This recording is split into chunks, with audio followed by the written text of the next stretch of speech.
Hello everybody, I'm Ichuta, and today I want to talk about Surviving Mars. It's a game made by Haimont Games, a Bulgarian developer. Same people that have done Tropico in the past. I don't know if they're doing the new game. I think I remember seeing something weird on the Wikipedia about another developer working on that. Being published by Paradox, obviously, as you can see here. Paradox was nice enough to hand me a key so that I could check out the game a little bit early and get a review and all that together. So thank you very much, Paradox. I highly appreciate it. In the options menu, just a small thing, these options are great. You can do all kinds of wonderful things. Simple things like muting when minimized, you can turn that on and off. That's revolutionary for a game. Cool things like that. You can rebind your keys and all that. There is also a mod manager and mod editor. You can make mods right now for this game if you are so interested. I might tool around with this. I haven't ever really messed around with modding games, but I'm getting interested in those kind of things. I might be messing around with Unity and stuff like that at the moment, but that's for another video. For this video, let's talk a little bit about the gameplay experience and whether or not this is the kind of game that will work for you, you know, the kind of game that you'll enjoy. So starting a new game, you have a lot of different options for different sponsors that will give you different bonuses or what do they call them? Drawbacks. So, whoops, that's not what I wanted. Those sponsors give you different difficulty ratings as a result. So, you know, you can do Paradox or Random or the Church of the New Ark, which is a bunch of religious zealots and stuff like that. I keep doing that. I don't like that. When I click back, I figure it's going to go to this screen, but it doesn't. Either way, you can also select a commander profile. You know, you want a politician or a psychologist, and they give different perks and things that are pretty nice. I like, which one is it? Politician is pretty good. I also like the rocket scientist because it unlocks a faster mode of travel and stuff like that. You can change your company logo, of course. I really like, where is it? I like the Serenity one. I like these. They're called shuttles in game. They're like airborne drones, basically, which is what you get from the rocket scientist. You get to build shuttle bays. And then there are mysteries in here. I'm not going to go over the mysteries. I don't know them all, and I don't want to know them all. I like to leave this on random. And then you'll come in here and you'll pick what your loadout for your first rocket's going to be. You know, do you want to bring a drone hub? Do you want to, say, bring an extra RC rover instead? Or do you need to bring some concrete with you because you don't think that you're going to build a concrete extractor anytime soon? Or maybe you want to bring some food because you're about to bring in colonists, which is more later on. That's after you kind of set up your initial thing. We'll just leave this as default for now. But yeah, this allows you to really mess with the difficulty and stuff like that. As you can see, we have a difficulty bonus of only 20% right now, which is extremely low. That's very, very easy. I think it may be like the base difficulty, which I absolutely recommend if you're going to start a new game in this game.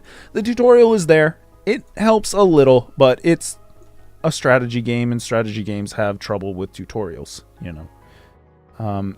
Selecting a different site, as you can see on the side there, different amounts of materials and threats will happen. You can have dust devils, dust storms, meteors, and cold waves. Cold waves and meteors are extremely deadly and can really ruin your day.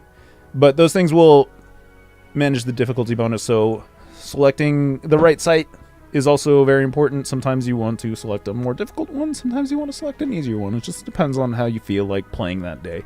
I'm going to select something random because this isn't a game that I actually plan on playing. I just kind of want to show you the introduction to the game and how things work a little bit. There are obviously nice loading screens. It's a well-polished game. I like it. So far, I haven't really run into too many bugs or anything like that. Some things have happened that have been curious, and I'm not sure exactly why, but we'll go over that in a minute. For now, you get your nice flavor text, and you get a location site. These are randomized. The resources are randomized and all of that, so you never know exactly what you're going to get. I obviously got some orbital probes here. These probes I can use to scan an area instantly. And then you can also select a square on the map, and that will allow you to scan it slower. It's okay. It's not super fast. It's not super slow. There's no real problem with it. We're just going to drop our rocket here because we can. Telling the rocket to come down, and you can watch it slowly descend. It's pretty. It's nice. I like the models in this game. It's not overdone, but it's not underdone, you know. The rocks look good even when you come in. The level of detail and everything, the level of detail loader and everything work very well. They tuned it very well. You can see our drones coming out here. We'll select a tech here.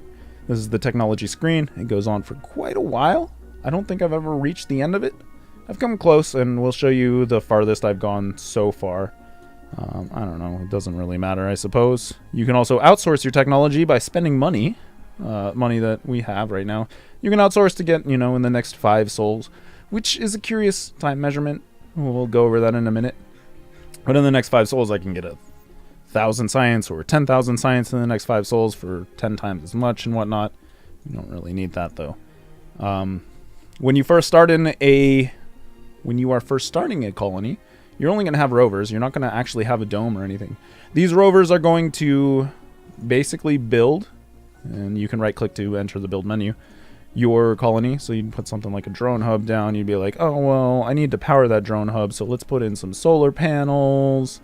And I'm going to want to extract some concrete so that I can build buildings later. So this is a concrete patch. And you build the concrete extractor to extract a certain amount, that hex, from the patch. You can build multiple concrete extractors and whatnot. And then you're like, oh, well, you know, if I'm going to have people here, they need to drink something, so maybe we'll put a water extractor. Or maybe we want a moisture evaporator, similar to, wow. My brain's completely forgotten, but, you know, the stuff, it's very similar to the stuff you'd see on, like, Tatooine and Star Wars, where they were harvesting moisture out of the air, more or less. You can obviously build hydroponics farms and stuff like that. There are domes. I only have the basic dome unlocked. You can get further tech to build bigger domes that do better things because they are bigger. There's a lot of garbage in the way, but yeah, there's a dome. And as I said, you kind of set up your colony and get ready for the people to come there, because if you just sent people right now, they'd just die. They wouldn't have anywhere to live, and in the first few days, they'd run out of food and be dead. So let's go ahead. While I'm in this easy mode and I have multiple rockets, we're going to look at the cargo rocket. As I said before, you can bring in more resources and stuff. Like if I was going to bring in people, I'd be like, hey, let's bring in some food just in case. Just a little backlog in case the farms have issues or something like that. And then you can also select colonists. You can filter the colonists by specific traits, like I don't want a senior, I don't want children, I don't really want youth either, because I'm trying to get something off the ground here. Middle age, we'll bring them, maybe, just in case. You know, you can select perks, or these are perks, huh? Oh yeah, workaholic, not alcoholic. I'm not reading entirely, but yeah, like these things give you specific bonuses to things and stuff like that. Then there are also flaws. Flaws are bad things, similar to perks. They'll give you specific problems. Their quirks, besides tourist, they don't really seem to matter all that much. But yeah, there are different characteristics to each of your colonists that are nice. I find it kind of weird that there are flaws. There are so many flaws, like things like being lazy, or being a hypochondriac, or being a loner, or an alcoholic. Like, how are these people getting approved for Mars missions? But it is what it is. It gives the game a little bit of flavor, so I don't mind that. I kind of feel like the flaws should kind of open up as your colony becomes more and more successful. You get more and more lazy or, you know, alcoholic applicants. But it is what it is, and it's not too bad as is. So that would be your system for sending rockets. Let's say I wanted to send a passenger rocket. I'd go in here and I'd be like, oh yeah, I need a geologist. I don't really need scientists right now, but I'll bring one just in case. No specialization. People are good at things like service buildings, which we'll go over in a minute. Officers are security people. And there's medics and engineers. There's the last one. So, I mean, they're pretty self-explanatory as to what they do. Each person has their own quirks and perks and traits all together. And yeah, you'd be like, okay, well, we're going to send this. Launch it. We don't have any space for them. The rocket take some time to get to us because, you know, the distance between Mars and Earth is quite far for conventional rocketry at least. And yeah, once the rocket comes here, it lands like this one and the people show up. So yeah, I think we've kind of exhausted what we need to do for this here. We're going to load up a game where I had played it on Twitch for a couple nights. I think I have... It says how many hours I have in it. How many hours do I have in it, right? Yeah, playtime 10 hours. So this is a 10-hour game. I was severely hindered by a few subsequent meteor storms. And for whatever reason, I wasn't able to fix my dome. See the cost of repairs here. I need to put a bunch of polymers in here. I had the polymers. I had them loaded right here on this Universal Depot here. And the robots just refused to fix the dome. So I don't know exactly what's happening here. But I would have really preferred the domes to not be leaking air and water and whatnot into the Martian atmosphere, but you know, it is what it is. You live and you learn. This was a 400% difficulty game. We can see that here. I only have a single rocket, so I can't show you the rocket stuff here. That's why we did it before. But I would like to kind of show you a little bit of the later game and what you're going to be doing. So after you get, I initially landed a rocket over here. You know, I set up a concrete depot because concrete's very important for building the domes and buildings and all of that. I set up a bunch of power because you need power to run things. And I set up a fuel refinery. I sent my rocket back after I refined enough fuel. Oh yeah, I had a moisture evaporator. You need water to create fuel because you split the hydrogen and oxygen and all that. But yeah, you know, you send the rocket back, you have it come back with more supplies, and then maybe you'll build up your dome, and you'll build up a water tank and an oxygen tank, and you'll build a Moxie, which basically produces oxygen, and, you know, you need a few batteries so that you don't run out of power overnight, and you gotta bring in some metal so that you can make wires and the plumbing here. So yeah, you'll get to that point, you'll build up a couple apartments, you'll build up basic services like a grocer or a diner, or this is just a recreational lake. And then you'll also build buildings like a polymers factory or a machines park factory. In the very beginning here, though, what you're really going to be wanting is rare metals extractors and metal extractors. Those are extremely important. The rare metals extractors allow you to produce rare metals, obviously, that you can send home on your rockets. This one has 30 or 30 rare metals, so we're just waiting on fuel, which is going to take a long time because our fuel is very low in this space. But you send those back, and then you get more money, which allows you to buy more things so that you can sustain your colony.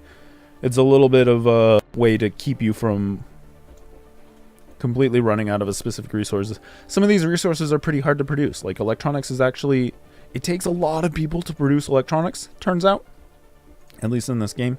And so sometimes you need to import them rather than make them on site. Also things like not having enough colonists because you can only bring in, I think it's 12 in the very beginning. And then you can research text to pack more people into these ships and stuff later. But yeah, like you're not going to have enough colonists to run a machines part factory. It's just not going to happen. You're going to have 12 people, which means that you're going to have like a grocer.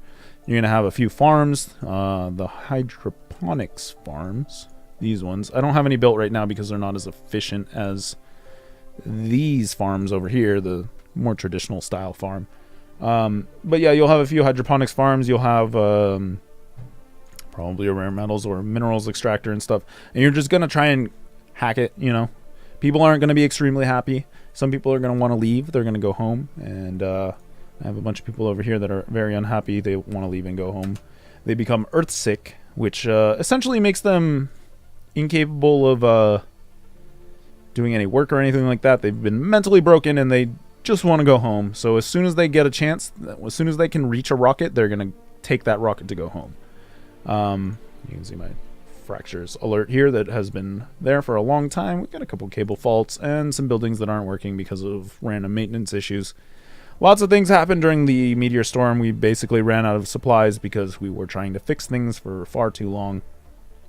And yeah, we're in dire straits here. This colony is slowly dying out, you know, like a water buffalo that's been bit by a Komodo dragon. Komodo? Komodo dragon. That's it. I didn't think about that for a second. But yeah, like simple things like building a water and oxygen tank next to your domes will prevent you from running out of water and oxygen when those producers get hit by a meteorite, or maybe a dust storm comes through and prevents your moisture evaporators from producing oxygen and whatnot. It's important to do small things that help you survive, because those things will make or break a colony very early on. Things like having electronics on hand or having polymers on hand are extremely important, because if you don't have polymers and your batteries require maintenance, you're not going to have electricity overnight and your colonists are going to freeze.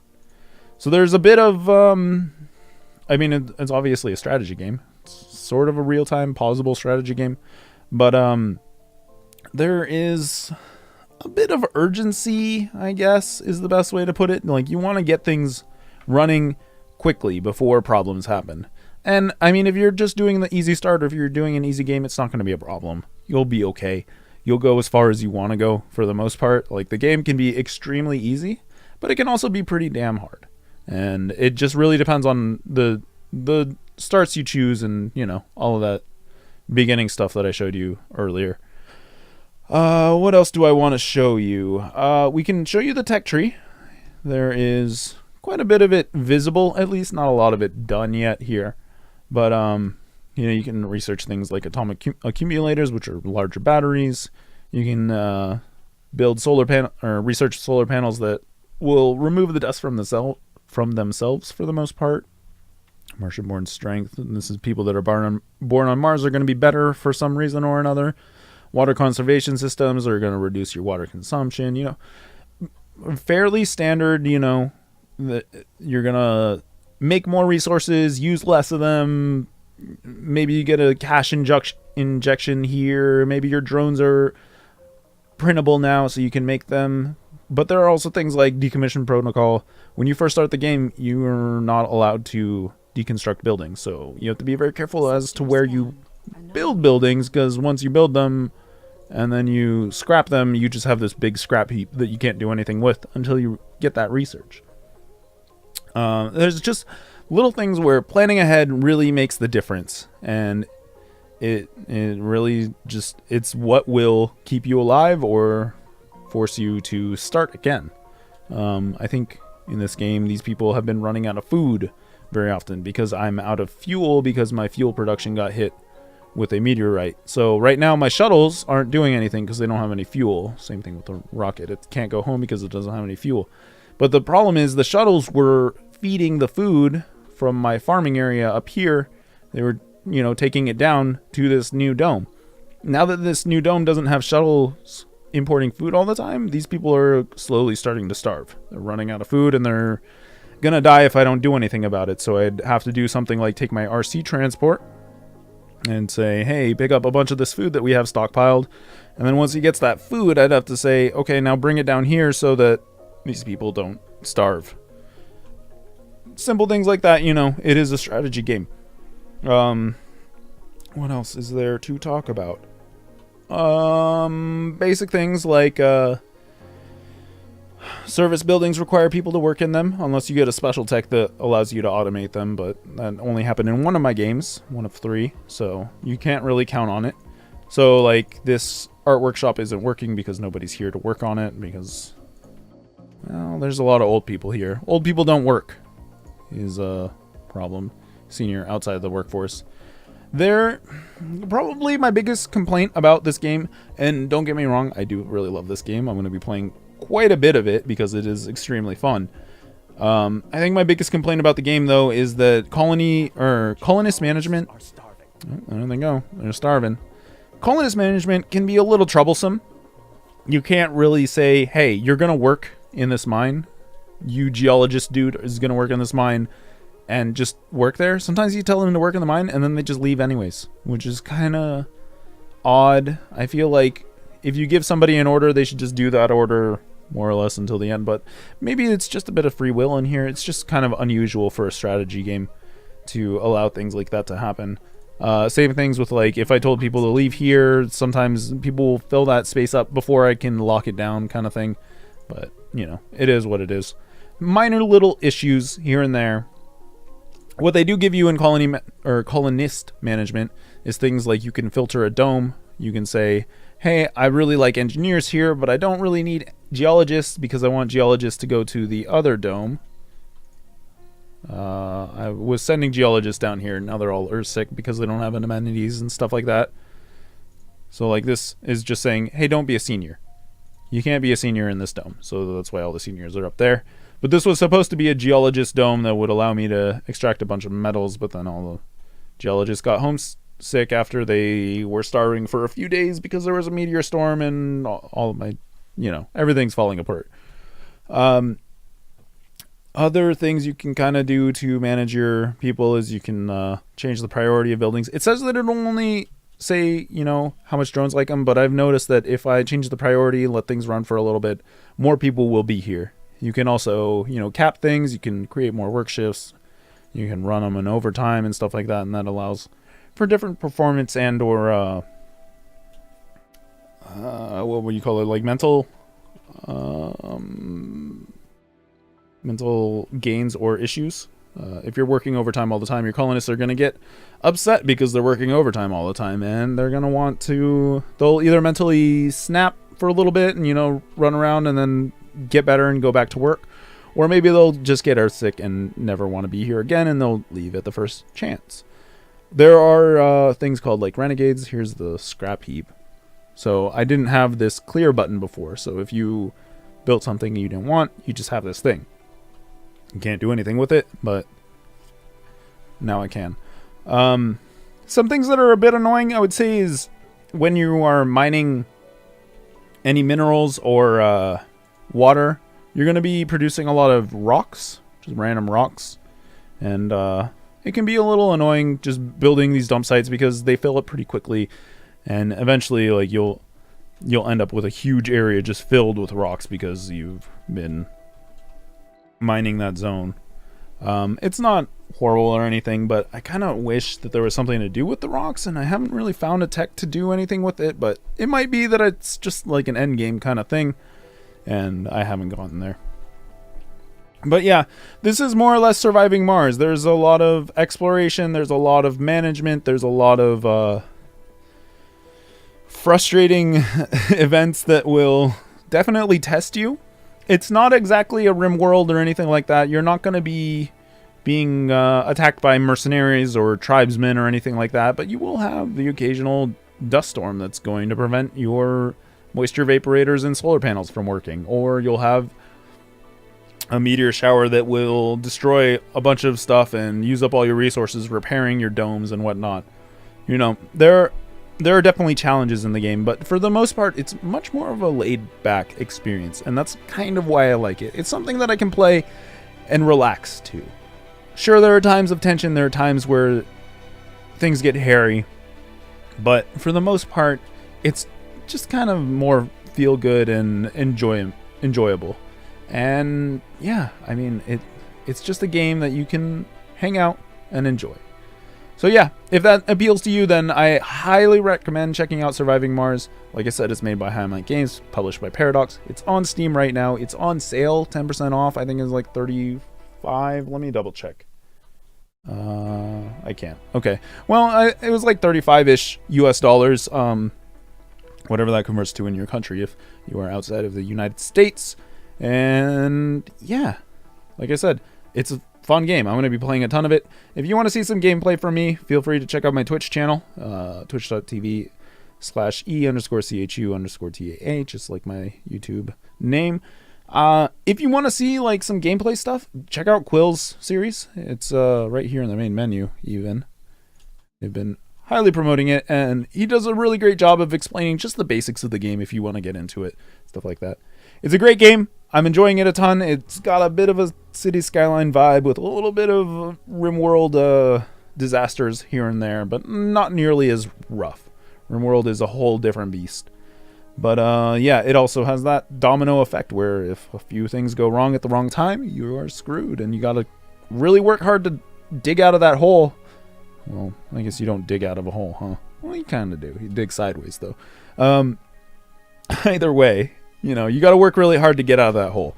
So it's a fun game, and it requires a little bit of planning and stuff, and I really enjoy it.